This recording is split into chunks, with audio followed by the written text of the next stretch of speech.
Ijoro ryiza kuri mwese muduteze yombi aho muri mu bice bitandukanye kuri tariki ya gatatu ukwezi kwa 12 umwaka 2025 cyangwa kwezi kukuboza umwaka 2025 twongeye kugaruka muri studio ngiye umva kuri mikoro amazina yanjye ni Bosco in Region Info aho dukurikirana akantu ku kandi ibikomeje kugenda bivugwa biri kurangwa ibirimo bijya mbere ku butaka bw'uburasirazuba bwa Repubulika Iharanira Demokarasi ya Kongo. Mu nyemerere izi mikoro za Region Info amaso ndetse n'amatwi tubihange muri Kivu y'Amajyepfo aho ibintu byongeye kuba byahindura isura hano kuri ubu butaka.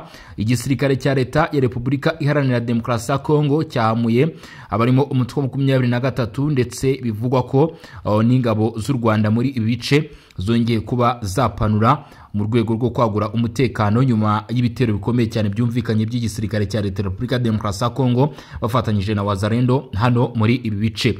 Muri amakuru ndakubwira ko abarimo umukuru w'igihugu cy'u Rwanda Perezida Paul Kagame ndetse n'uwa Repubulika Iharanira Demokarasi ya Kongo nabo bageze muri Leta Zunze Ubumwe za Amerika nyuma ya Perezida Evariste Ndayishimiye. Turaza kureba nabyo uko byifashe. Mu nyemerero nta gutinda twite cyane duhite tunyarukira kuri amakuru ajyanye n'umutekano ku butaka bw'uburasirazuba bwa Repubulika Iharanira Demokarasi ya Kongo. Byinshi mu bitangazamakuru birimo birandika ibikomeje kugenda biba kuva kuri uyu munsi wa gatatu ukwezi kwa 12 cyangwa se umunsi wa gatatu w'icyumweru. Ndagira ngo nkumenyeshe ko ni umunsi wa kabiri w'imirwano muri Kivu y'Amajyepfo. Ibi bikaba bigaragaza cyangwa se byongeye kwerekana ishusho y'imirwano mishya irimo yumvikana mu bice bigiye bitandukanye byano muri Kivu y'Amajyepfo. Amakuru aravuga ko izirimo Sukhoi 25 ndetse n'indege zitagira abadereve za drones zifashishijwe n'igisirikare cya FARDC mu rugamba rwabaye mu bice byo muri Kivu y'Amajyepfo. Icyakora amwe mu makuru yagiye atangazwa n'umutwe wa 23 uko amasaha yakomeje kugenda yihirika bavuze ko batunguye cyane n'ubukana ndetse n'uburemere bw'ibitero byagabwe n'igisirikare cya leta ya Repubulika Iharanira Demokarasi ya Kongo. Umutwe wa 23 wifashishije video Lawrence Kanyuka umuvugizi wabo yashyize hanze video igaragaza amwe mu mazu yasenywe ndetse ngo aya mazu akaba ari amazu y'abaturage yasenywe n'ibisasu byatewe n'igisirikare cya leta ya Repubulika Iharanira Demokarasi ya Kongo. Amakuru akaba avuga ko ngo nkuko umutwe wa 23 ubivuga ngo ahagabwe ibitero akaba ari mu bice bituwe n'abaturage hano muri axe ya Kamanyora. Umutwe wa 23 washyize hanze aya makuru ku isaha y'isa 10:30 z'umugoroba kuri tariki ya gatatu aho umutwe wa 23 wahamagariye abatuye Repubulika Demokarasi ya Kongo gukureba ibyari birimo biba byose ndetse ngo birimo bigirwamo uruhare n'ihuriro rya Kinshasa aho ngo bafatanyije n'igisirikare cy'u Burundi ndetse ngo barasa mu by'ukuri mu bice bigiye bitandukanye. Amakuru avuga ko no kuva turacyari ku byavuzwe n'umutwe wa 23 nago turajyana none ku bindi turi ku ngingo z'ibyavuzwe na Lawrence Kanyuka n'ibyo nashaka kubanza kubabwira. Mu by'ukuri uyu mugabo yavuze ko ngo mama 23 saba abaturage gutanga uhamya ku bwicanyi ngo bwakozwe n'ingabo z'uriho n'ubutegetsi bwa Kinshasa ngo bisasu bituruka ku biriro by'ingabo z'u Burundi harimo n'ibituruka ku mupaka w'u Burundi birimo gusenya ngo amazu ndetse no guhitana ubuzima bw'abaturage mu duce dutuye cyane muri Kamanyora. Ahangaha rero mu by'ukuri umutwe wa 23 wavuga ko ngo uhanganye n'igitero gikomeye cyane gikomeje kwibasira atuye n'abaturage ngo umutwe wa 23 Lawrence Kanyuka akaba yongeyeho ko cyangwa se akaba yavuze ko ngo biteguye guhangana n'ibi bikorwa yise iby'ubugizi bwa nabi. Ibi bitero bimaze kuba amwe mu makuru yaje kumenyekana aravuga yuko cyangwa se aremeza yuko ngo u Rwanda rwaba rwugariye cyangwa se rwafunze umupaka uruhuza na Repubulika Iharanira Demokarasi ya Kongo hano muri Kivu y'Amajyepfo. Icyakoza uruhande rw'u Rwanda uruhande rw'ingabo z'u Rwanda RDF ntago remeza aya makuru ngo ruvuge niba ariyo, ariko kandi nanone bamwe mu bahereye muri biriya bice bakaba mu by'ukuri bavuga ko ibyo byaba ari impamo cyangwa se yaba ari amakuru y'ukuri ingabo z'u Rwanda zaba zafunze iki gice ku ruhande rwabo cyangwa se ubutegetsi bw'u Rwanda ngo ni mu rwego rwo gukumira yuko abarimo Wazalendo cyangwa se igisirikare cya leta ya Kongo cyangwa se ingabo z'u Burundi bashobora kwambuka bakagana ku ruhande rw'u Rwanda bakaba mu by'ukuri bakora ibikorwa binyuranyije n'umutekano. Ni imirwano ikomeye ikomeje gusakiranya umutwe w'abarwanyi 23 ubarizwa mu ry'uruzi rwa Kongo ndetse n'ihuriro ry'ingabo za leta ya Repubulika Iharanira Demokarasi ya Kongo mu bice bitandukanye by'intara Kivu y'Amajyepfo. Impande zombi zaramukiye mu mirwano kugeza mu masaha y'imugoroba mu bice bitandukanye by'intara, nyuma y'indi mirwano ikomeye yabasakiranyije kuva ku wa mbere kugeza kuri uyu wa gatatu. Mu masaha ya z'igitondo impande zombi zari zirimo zirwanira mu gace ka Katogota.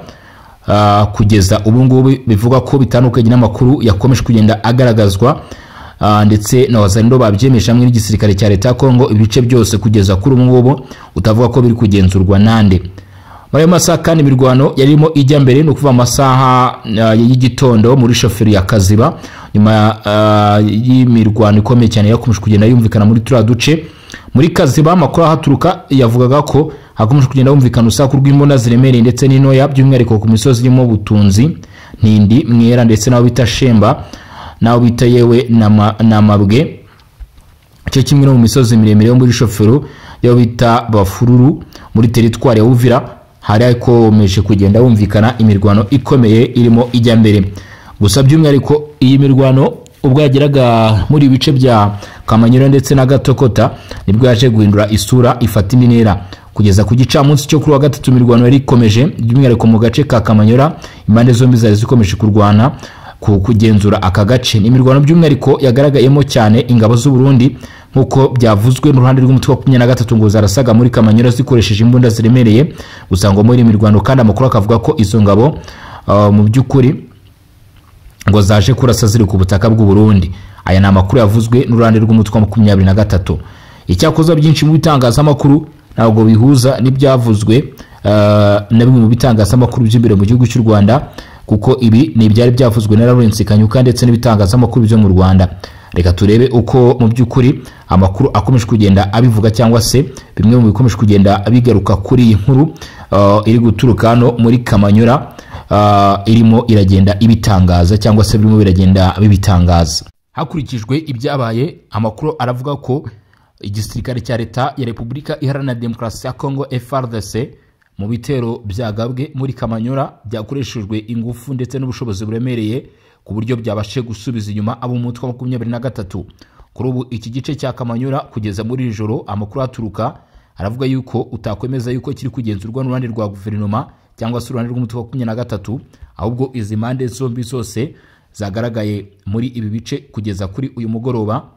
Ndetse kandi amakuru akaba yemeza yuko intwaro ziremereye cyane zakomeje kugenda zikoreshwa mu gihe abaturage bakomeje kugenda bahungira mu bice bishobora kugaragaramo amahoro birimo nka Byobe, Marenga.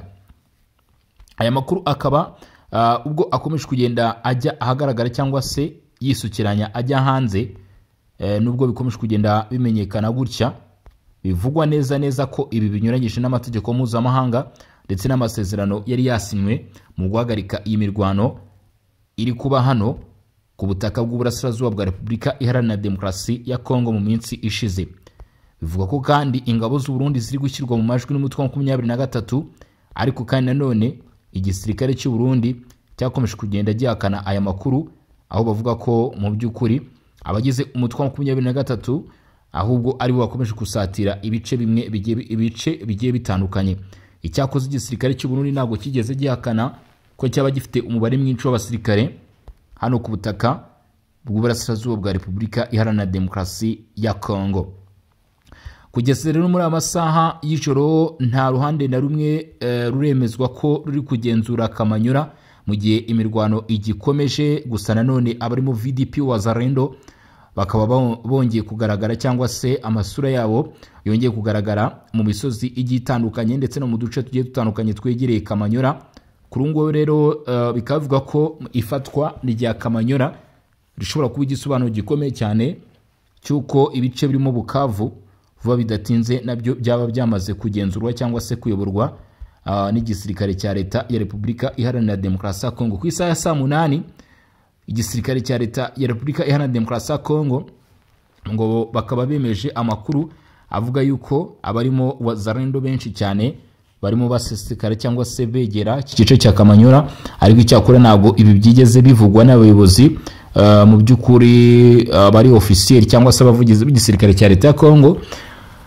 ariko Kamanyola FARDC yamaze kubakandagiza ibirenge ndetse hari pressure ya gisirikare nyuma yuko bamwe mu barwanyi umutwe witwaje intwaro 23 bivugwa ko batakaje ubuzima ndetse bikavuga ko ngo bari barimo begera agace bita Naomo, agace kari strategique kandi kugeza uyu munsi cyangwa se kugeza kuri uyu munota turi ku munsi rero wa kabiri w'imirwano twavuga ko yubuye muri ibi bice ntago haragaragara uwabagenzura cyangwa se afite ibi bice 100% nkuko amakuru arimo aturuka hariya. Cyakoze amakuru yakomeje kugenda ava muri bice avuga ko ngo imirwano yabaye ari imirwano itari yoroshye cyangwa se ari imirwano rikomeye cyane ku buryo abenshi bavuga ko urugamba niba ruri kugenda gutya cyangwa se rumeze gutya iki gisirikare cya leta ya Repubulika Iharanira Demokarasi ya Kongo cyaba cyongeye gutangiza urugamba rw'ingufu ku bagize umutwe wa 23. Icyo kwibazaho ni ese kubera iki urugamba rwaba rutangiye gutya cyangwa se rwaba rwongeye kwigaragaza gutya tuzi neza cyangwa se mu gihe hari hategerejwe cyangwa se vuba bidatinze ku meza y'ibiganiro rwose Washington y'abakuru b'ibihugu byombi baza gushyira umukono ku masezerano kandi amasezerano yagiye avugwaho ko ashobora kuzifashishwa cyangwa se kugaragara mu buryo bwo kwifashishwa mu guhagarika imirwano ya hano ku butaka bw'uburasirazuba bwa Repubulika Iharanira Demokarasi ya Kongo. Ntago byoroshye rero na makuru ku butaka bw'uburasirazuba bwa Kongo ngira ngo murimo murabyumva ni imirwano yakomeje kugenda igaragara cyangwa se bimvikana muri positions zigiye zitandukanye hifashishijwe uburemere bw'intwaro kandi zitanoroshye nkuko amakuru nayo arushaho kugenda abitugaragariza kuri ubutaka bw'uburasirazuba bwa Kongo.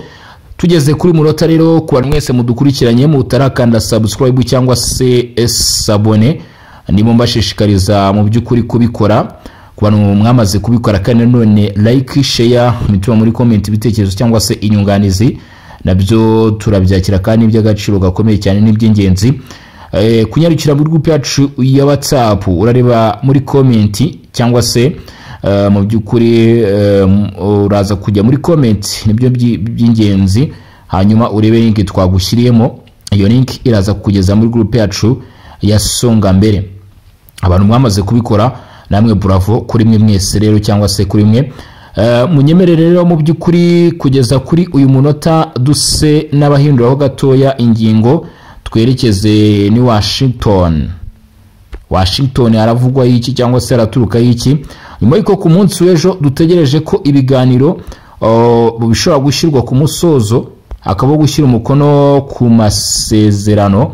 Unyemerere nkubwire yuko kuri ubu cyangwa se izisa cyangwa se maginga yangaya isi yose mukanya iraba itegereje uko biza kurangira cyangwa se uko biza kugenda. Perezida Felix Tshisekedi Tshilombo we yagezeho kare nkuko amakuru yakomeje kugenda abitugezaho cyangwa se amakuru twakomeje kugenda twakira bivugaga mu by'ukuri bivuga ko ari mu bageze rwose kare cyane. Felix Tshisekedi kuri uyu munsi uti byagenze gute rero ariko ntabwo ari we wenyine. Felix Tshisekedi, perezida wa Kenya William Ruto, Evariste Ndayishimiye ndetse n'abandi bakuru b'ibihugu bagiye batandukanye bose bamaze kukandagira Washington DC. Nyuma rero yuko imirwano ikomeje hagati y'umutwe wa 23 nyeshyamba z'umutwe wa 23 ndetse na FARDC, perezida wa Repubulika Demokarasi ya Kongo Felix Antoine Tshisekedi we yari yamaze kugera i Washington agomba gusinyirwa amasezerano y'amahoro hagati y'u Rwanda na Repubulika Demokarasi ya Kongo ku ntego yo kurangiza intambara imaze igihe mu burasirazuba bwa Kongo.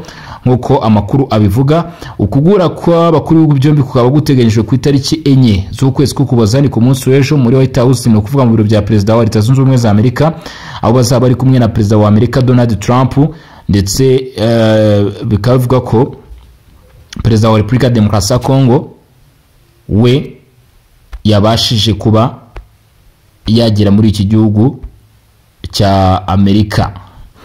Ibitangazamakuru by'imbere mu gihugu cy'u Rwanda ndetse n'andi hirya no ku isi byanditse ko n'umukuru w'igihugu cy'u Rwanda Perezida Paul Kagame nawe yabashije kugera muri Leta Zunze Ubumwe za Amerika. Perezida Paul Kagame yageze i Washington DC muri Leta Zunze Ubumwe za Amerika, aho yagiye mu muhango wo gusinya amasezerano hagati y'u Rwanda na Repubulika Demokarasi ya Kongo. Umuhango uteganyijwe tariki 4 Ukuboza no 2025. Biteganyijwe kandi ko Perezida Kagame ahura na mugenzi we uyobora Amerika Donald Trump amasezerano azasinywa cyangwa se byitezwe ko asinywa nayo ubufatanye bw'u Rwanda na Republika Demokarasi ya Kongo mu rwego rw'ubukungu agomba gushimangira kandi agasinywa i Washington DC hashingiye ku byakozwe tariki 27 Kamena. Amerika yasobanuye ko amasezerano y'ubufatanye mu bukungu azaba ariyo ya nyuma, ndetse agaragaza ko Amerika igaragaza ko ifite icyizere ko azafasha akarere k'ibiyaga bigari kugera ku mahoro arambye. Washington DC hagiyeho abandi bakuru b'ibihugu byo mu karere barimo Felix Tshisekedi wa Republika Demokarasi ya Kongo, Evariste Ndayishimiye w'u Burundi, Dr William Ruto uyobora Kenya ndetse n'umuryango wa Afrika y'Iburasirazuba. Abandi bategerejwe Washington barimo uhagarariye leta ya Qatar, Togo n'umuryango wa Afrika yunze ubumwe, bose bagomba kwitabira uyu muhango w'isinywa ry'amasezerano. John Renko nawe akaba ari mu bo biteganyijwe rwose ko ku munsi w'ejo azaba ahari akurikirana uko byifashe cyangwa se uko bihagaze hano ku butaka bw'uburasirazuba bwa Repubulika Iharanira Demokarasi ya Kongo, na benshi mu by'ukuri nabo bazaba bategereje. Ese ikibazo cyo kwibaza ni ikihe? Ikibazo cyo kwibaza ni mu by'ukuri birashoboka cyangwa se biraza kubaho ko aya masezerano atuma ibibazo birangira, cyangwa se biraza kuba nk'ibindi nk'uko byagiye bigenda mbere gato y'amasezerano ya Washington. Imirwano yakaze hagati ya FARDC na 23 ariko buri ruhande rurashinja urundi. Ingabo za Repubulika ya Demokarasi ya Kongo n'umutwe w'inyeshyamba wa 23 urwanya ubutegetsi bw'icyo gihugu bongeye kwitana ba mwana ku mirwano mu ntara Kivu y'Amajyepfo mu burasirazuba bw'igihugu. Mu itangazo wasohoye kuri wa kabiri, umutwe wa 23 wamaganye icyo wise uburyarya bw'ubutegetsi bwa Kinshasa no kuba gushoza intambara, mu gihe ivuga ko mu ruhame ubwo butegetsi bugaragaza ko ushishikariye amahoro ariko bukazana intambara imbere. 23 ivuga ko mu bitero bya FARDC byakomeje kuri wa gatatu mu ntara za Kivu y'Amajyaruguru na Kivu y'Amajyepfo, aho bashinja FARDC gukoresha indege z'intambara, indege zitajyamo abapilote zizwi nka drone n'intwaro za rutura. Mu butumwa bwanditse yohereje ibitangazamakuru kuri wa gatatu, umuvugizi wa FARDC General Major Sylvain Ekenge yakanye ibirego bya 23 byo kurenga ku gahenge, avuga ko ibi bidafite aho bihuriye n'ukuri kubiri kuba ku mirongo y'imbere ku rugamba, ahubwo habaho gusuzuma hakamenyekana ukuri nyamukuru kubiri kuba ku mirongo y'imbere ku rugamba, hatabaye gukurikiza ibivugwa cyangwa se ibirimo bimenyeshwa cyangwa se birimo bishyirwa ahagaragara n'uyu mutwe wa M23. Nibikomeje rero kujya mbere ku butaka bw'uburasirazuba bwa Kongo, namwe mu makuru akomeje kugenda amenyekana icyakoza koko nanone imirwano irimo iba ku butaka bw'uburasirazuba bwa Kongo tutabyirengagije irimo iragira ingaruka nyinshi cyane ku baturage, dore ko abaturage benshi bakomeje kugenda bava mu byabo bahunga imirwano, kabone n'ubwo kugeza uyu munsi bivugwa ko bimwe mu bikorwa remezo byagombaga kwifashishwa mu gutabara abaturage bakomeje kugenda bavanwa mu byabo.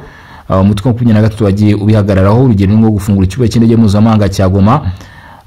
Mu by'ukuri ibi rero byose bikaba ari bimwe mu bikomeje kugenda bivugwa, bikomeje kugenda bigarukwaho mu by'ukuri mbere yuko habaho gusinya amasezerano y'amahoro hagati y'u Rwanda na Repubulika Demokarasi ya Kongo, hanibazwa icyo aza kugeraho cyangwa se agomba kuba yageraho.